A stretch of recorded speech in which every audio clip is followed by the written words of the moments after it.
The COVID-19 pandemic will have economic consequences for many countries. In Nigeria, the country's lockdown froze economic activities, causing job losses and supply chain disruption, and its dependence on oil for revenue and foreign exchanges made it particularly vulnerable to the unprecedented oil price crash triggered by a collapse in demand. Welcome to TV and Business Daily on Television Nigerian. I am Chiwende Osisiago, and today we shall be discussing on the general outlook of the Nigerian economy. But first, let's look at the business stories making headlines.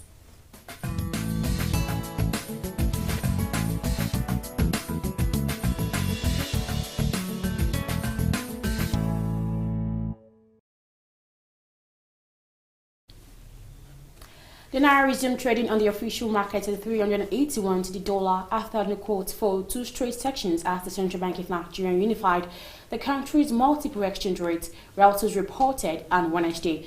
It noted that the Central Bank of Nigeria had been under pressure from both the World Bank and the International Monetary Fund for currency reforms in order to qualify for budget support loans, and from the Nigerian government to get more Naira for its crude oil receipts. The World Bank was expected to approve a $3 billion budget support loan for Nigeria in the coming months. The Naira traded lower on Wednesday at 387 Naira to 32 kobo on the over-the-counter spot market widely used by investors and importers. It weakened to 460 Naira on the black market. The nation's stock market closed higher on Wednesday as 25 firms saw their share prices rise at the end of trading. Investors gained 94 billion naira as the Nigerian Stock Exchange All-Share Index and market capitalization increased by 0.74%. Market watchers attributed the development to renewed confidence as bargain hunters continue to leverage on the value stocks. The market breadth closed positive as the number of gainers at the close of trading section was 25, while 8 firms recorded losses. The all-share index gained 85.19 basic points to close at 24,278.07 bps on Wednesday as against 24,097.48 the previous day. The market capitalization of equities rose to 12.66 trillion naira from 12.57 trillion naira as market sentiment remained positive. Banks have been advised customers to remove their face masks when carrying out transactions through automated teller machines to ensure their faces are properly recognized. Findings revealed that some banks have installed face detection features in their ATMs, which can prevent an ATM from dispensing cash if it is not unable to recognize the face of the users. While the banks have introduced the wearing of face mask as a condition to enter the banking halls, they have also advised customers to remove it when they want to withdraw money from the ATMs. As lockdown continues to ease gradually, banks have continued to expand their operations. And that's the business update on Television Nigerian. I am Chiwende Osisiago. Let's take a quick break. We'll be back shortly. My name is Chiwende Osisiago, presenter Television Nigerian Business Daily. In a globalizing world, ours is to keep you engaged, informed, and educated on contemporary happenings in the business world. We therefore command a special audience of business-minded viewers who are eager to know more about business. I mean, your business. Why don't you take advantage of our special affordable offer to let the world know about your concepts, your goods, and of course, your services? You can call us on 080-3071-6959 or 070-3234-9054. You can also visit us at Television Nigerian in Guzapi, Abuja, and follow us on all our social media handles on Facebook, YouTube, and of course, on Twitter at Television Nigerian. Your business is our concern.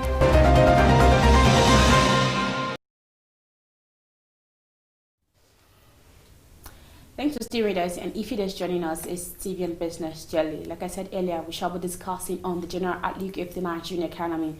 My guest is here in the studio. He is a financial analyst, Mr. John Ochayin. You're welcome to TV and Business again. Thank you very much. Yeah, and you look good. Thank you. Okay, speaking on the general outlook of the Nigerian economy, what can you say about it as a financial expert that you are? All right. Thank you very much for this opportunity once more. And I had to thank you also for giving me this privilege. It's an honor to be here. Notwithstanding, based on the question you have just posed, Nigeria is the largest economy in sub-Saharan region, most especially West Africa. And Nigeria is a great country with a good natural resources and human resources. And Nigeria has been centered on oil because our mainstays of the economy is an oil. And then when the coming of the pandemic or coronavirus, so to say, we were having a little backdrop. So the economic is not really doing very well.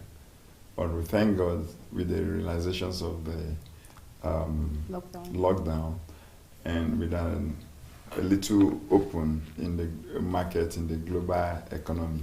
So I think things, economic is a little bit open.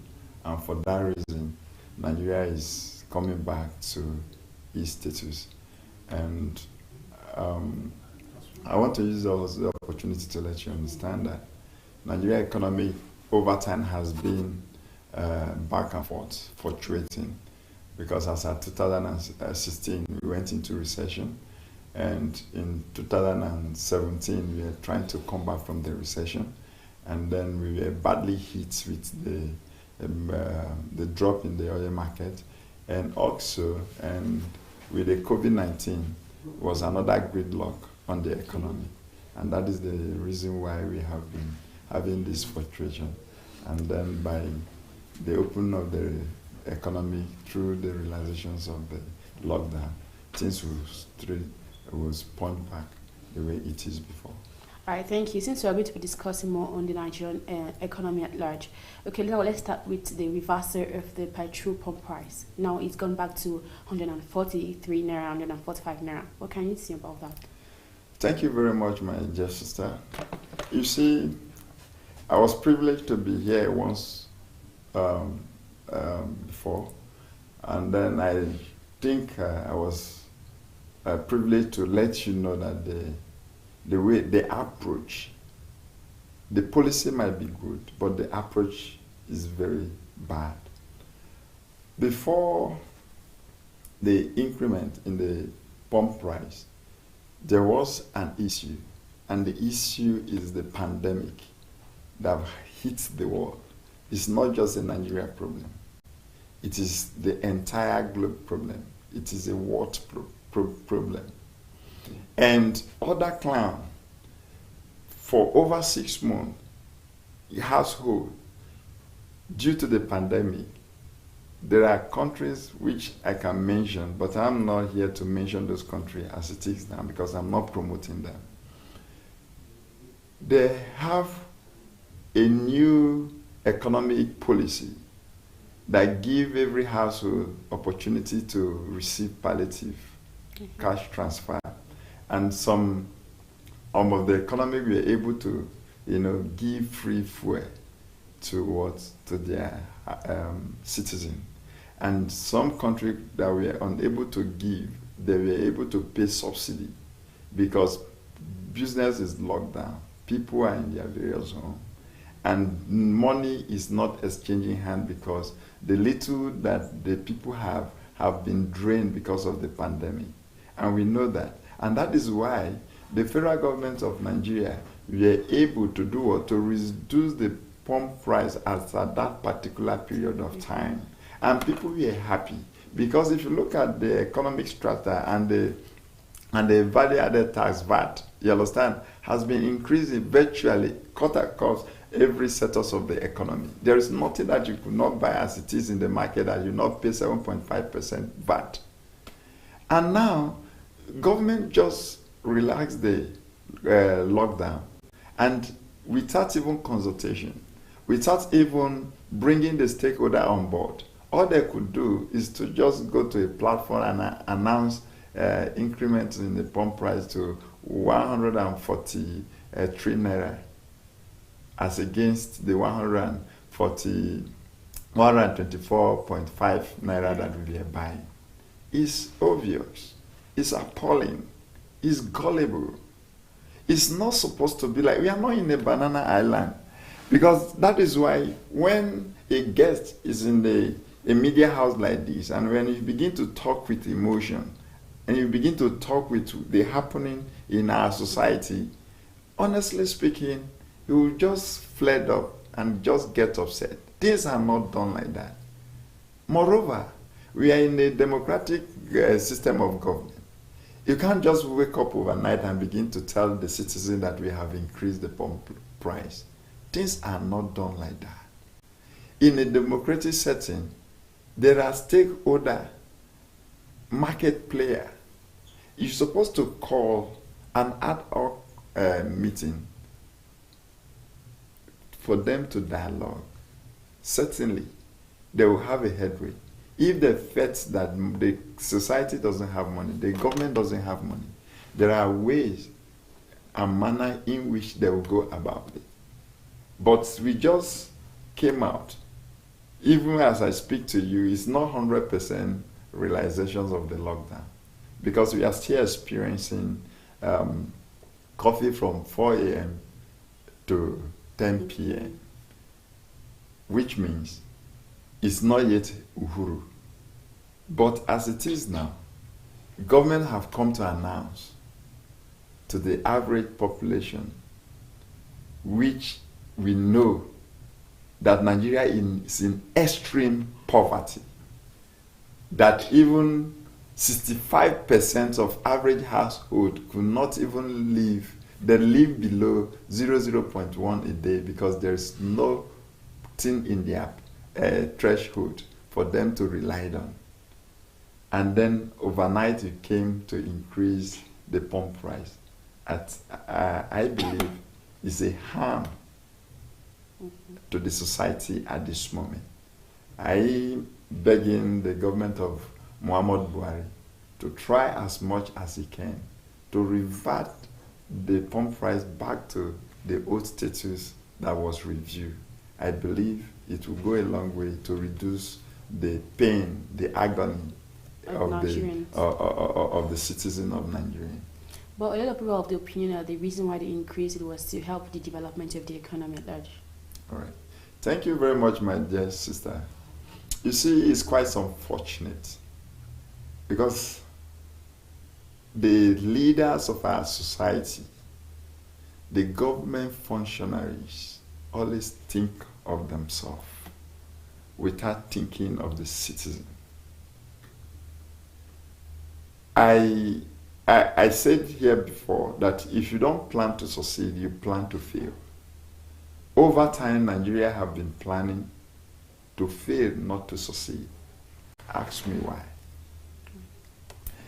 Nigeria had her independence in 1960 and had her republic 1963. If you calculate from 1960 to this 2020, if I'm not mistaken, it's 60 years. We cannot be repeating the same thing over and over and over again. Let me cite an example.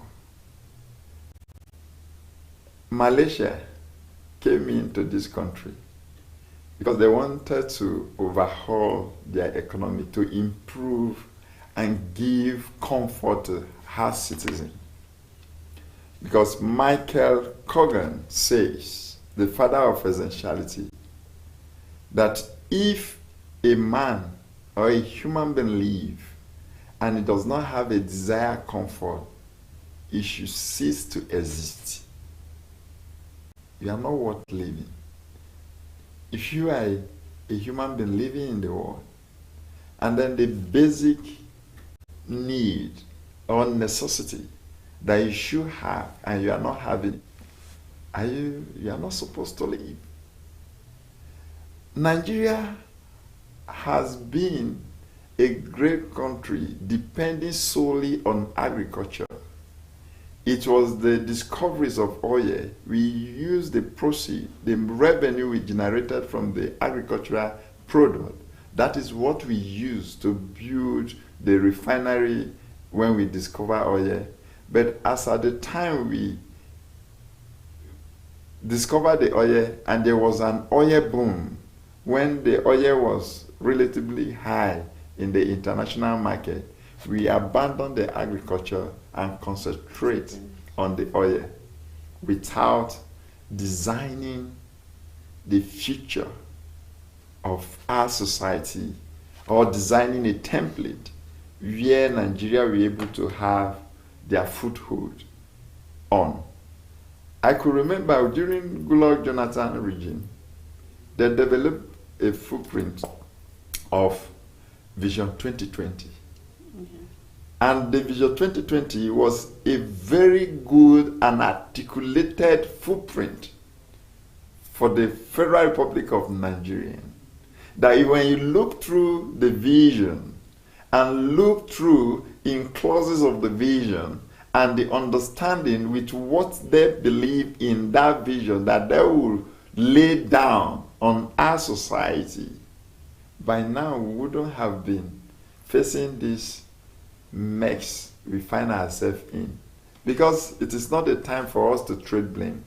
So the reason why we keep practicing the same policy, it is because we did not plan ahead, because we always try as much as we can to plan a short term, not a long term. And if you look at, let me say, if a hunter is carrying a gun, and if the gun is in a short range bullet, what happens? When he targets the animal he wants to kill, the bullet won't be able to get to the animal because of the distance. And he have to demise a way in which he will use a bullet that will go on the long range. Over time, Nigeria have not been planning ahead, because from our government is not a government of continuation. When a government emerges, you will cancel every plan. And that is why infrastructure have not been in place. And come to think of it, the reason why we are facing this kind of heinous problem is as a result of our refinery not working. If not, in the OPEC's basket, when the oil was sold in $16 per barrel, we were supposed to be buying oil not less than 40 naira in our society. But because Nigeria have short of revenue, and because of that, they look inward on how to generate a revenue by jeopardizing the efforts and the life of the citizens of the Federal Republic of Nigeria. And that is why they don't look back, because when they look at now, you can't run to anywhere and begin to demand for money for you to borrow, because Nigeria has been borrowing. I have said here over time that the levels of debt nature we even have now is so alarming. So keep borrowing, you rather contract the economy and jeopardize the economy. That is the reason why we have this problem we keep having. So what people who are in the helm of affairs should do is, it's not the right time for them to come up to say, because they want to put the economy back to shape, they should increase the fuel. Why can't the elites cut their salaries and look inward and begin to reduce the government expenditure? And for that reason, they will be able to maintain a streamlined budget, and to that will put back the Nigeria in a good shape. For that reason, they won't be able to, they will look inward and see to it that it's not by increasing the fuel pump price that will determine of repositioning our economy. Anyways, we've been talking about this petrol pump price. We keep talking about it, might not finish, and we still have other things to talk about. Talking about the power sector, a lot of people are still experiencing blackout in their houses. A lot of people are still complaining they don't have light. So are you saying the government have not actually improved in this aspect? Thank you so much, my dear sister.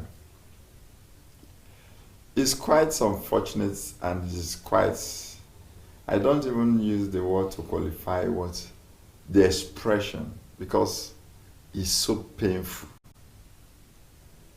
A provider of electricity to other neighboring country that doesn't have power outage is still having a power outage in her own country. It's so shameful. Ghana have 24-hour light. Who gave Nigeria Ghana light? is Nigeria. Chad, Benin Republic, even Nigeria. They are having 24-hour power line. Must we make money with everything? It's because we have not really think of the people. We think of ourselves. And that is why whenever we are trying to let average Nigerians know that they are helping them, the more they open their secret, telling us that yes, they are corrupt. Every day, Jinko and Disco, they are fighting. Even as of today, the Jinko were comparing Nigeria to increase the tariff. If not, there will be more power outage. That is to say, they use Nigeria to make money. And then look at during the privatization of during the Gulod and during the President Obasanjo time was not holistic, because even when Goodluck Jonathan came on that transformation agenda, trying to give us a blueprint on how to take or totally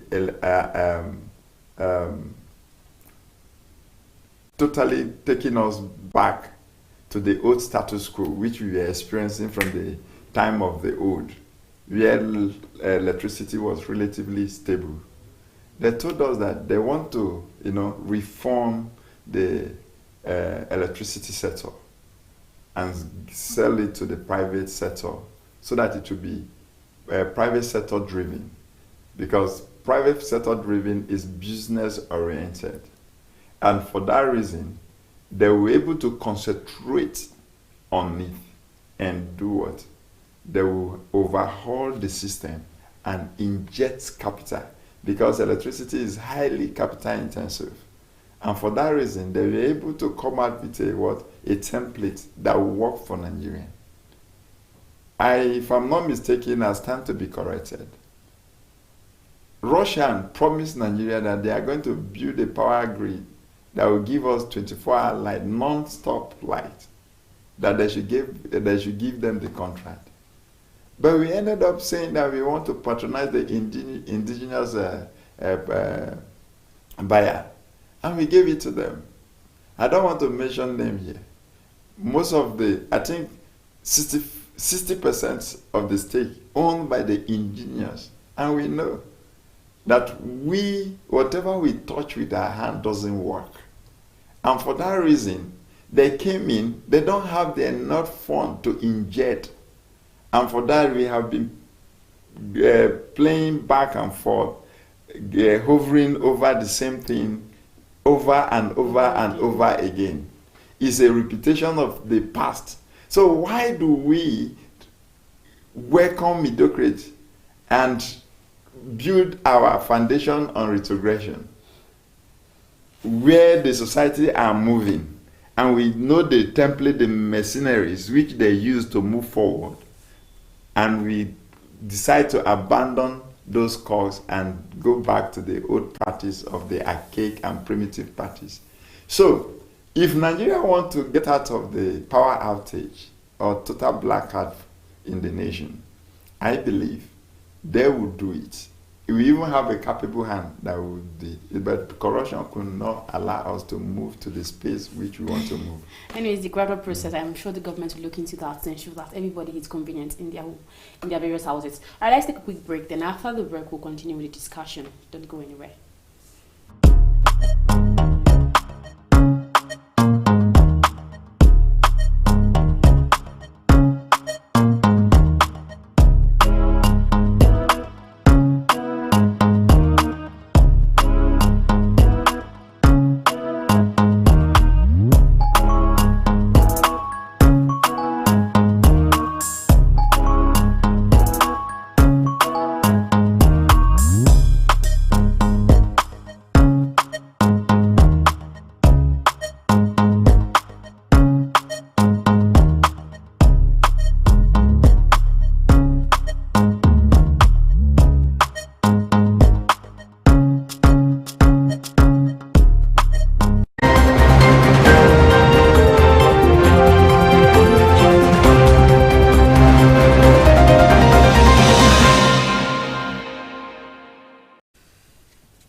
Thanks for staying with us. And if you're just joining us, it's TV and Business Daily, and we've been discussing on the general outlook of the Nigerian economy. My guest has been expounding on that. He is a financial analyst, Mr. John Ochaye. Okay, now let's go straight to the small and medium enterprises. How do you think they've actually coped in this period of COVID-19 pandemic? Do you think they're actually striving, or some have crashed, or what do you think? Thank you very much. We know that the COVID-19 have really hampered our economy. Even the big businesses are also feeling the impact of the COVID-19, more or less of the small businesses.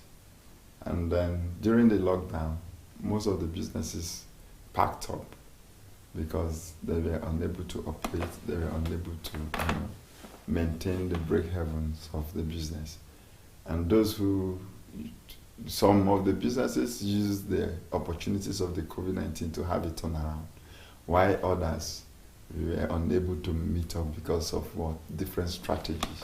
Because every business have operandi and mode of operations, and for that reason, some packed up, while some strive. And with the coming of the CBN loan, which the household businesses and the SME will be able to access now, I think it will be a relief if really, as they proclaim, they will be able to do as they say. Because now some of us are really losing hope on our society. Because in the media house, we'll be saying one thing. In the real life, we are saying a different thing entirely. If not, if we have a credit market, because I have said in this forum before, that no society will strive if they don't have a credit market.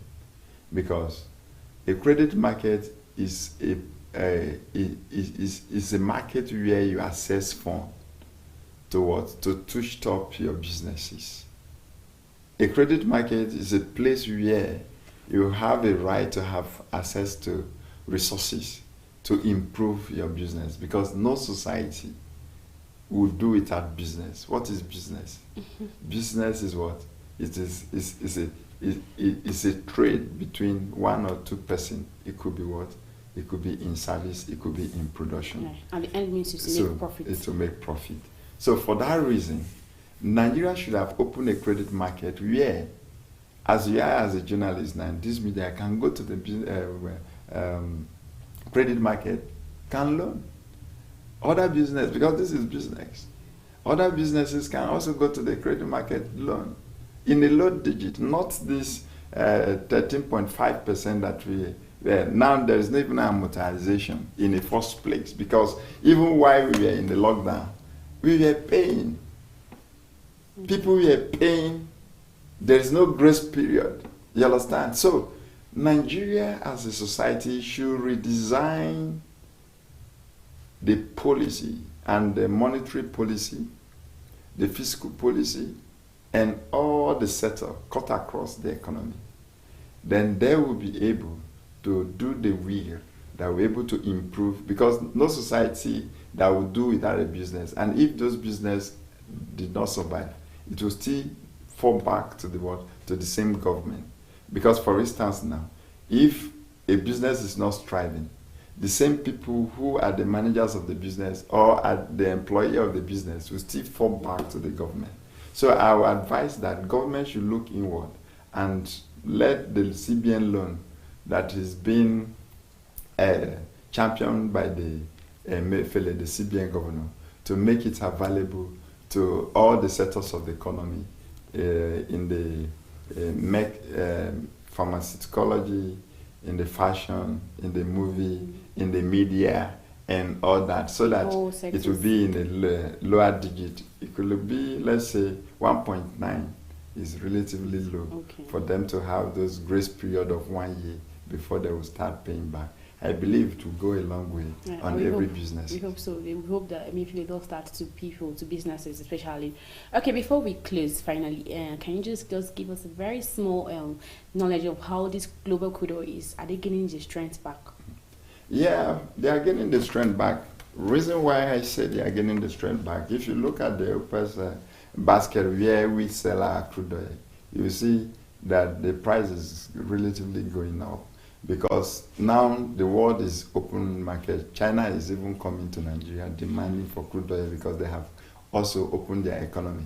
Nigeria have opened their economy. Other African countries have opened their economy. Automatically, the demand and supply will be high. As we continue to grow, the demand will also continue to grow.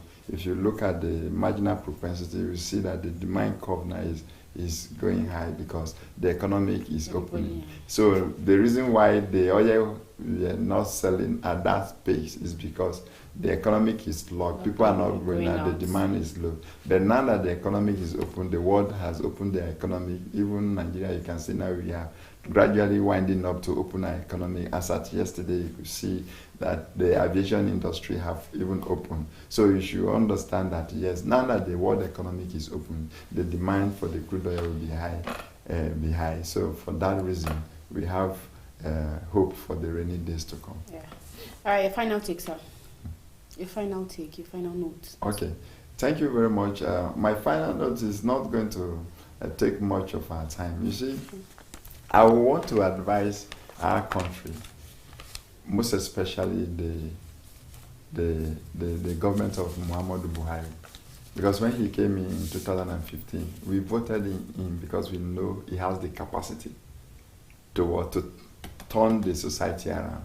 Because as at that time, during Goodluck Jonathan, under the PDP platform, we believe that the economic is going down because we feel that there is a fantastic corruption. Even David Cameron of Prime Ministers of UK even said that why they were incompetent. And we brought him in because of his integrity he have exercised in 1983 when he came in as a military head of state. So we thought he going to, exercise the same what he have applied during that 83 before his exit of the office. So he still have the capacity because when he came in, we support him.